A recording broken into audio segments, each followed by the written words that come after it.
خير هاتيه بيروز بالواب روجهان نهاد خوازم بحثا خوسريا جنيب كم دندري كونفرانس ده چندین دو دره دهاتی پاراستن جبلی آلین سیاسیین کرد. Yani aslında parastına azadiya jine az hele ki siyasiye jî.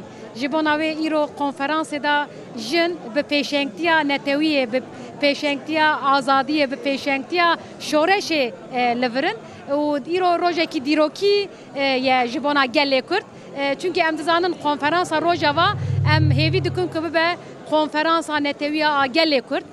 Car em jine kurd du car tündi dibinin yek em jinin dudo em jinin kurdun.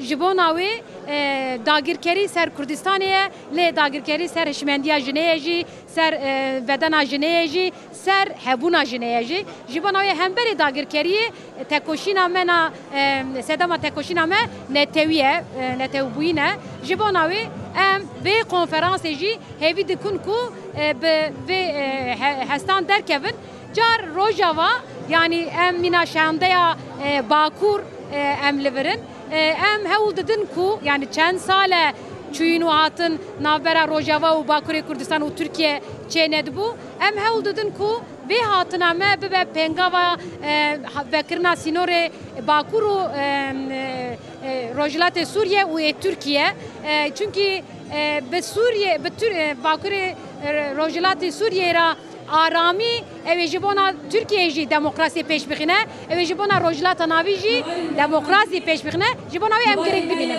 Kurdayı ve Bakurê Kurdistanê çi anî Rojavayê Kurdistanê? Ya me Bakurê Kurdistanê silavê germ, silavê bi xurt û silavê biryardayîna tekoşînê anîne jibona wê em vê kelecanê îro em ê li vir bin û vê şahidiya dîrokê bikin.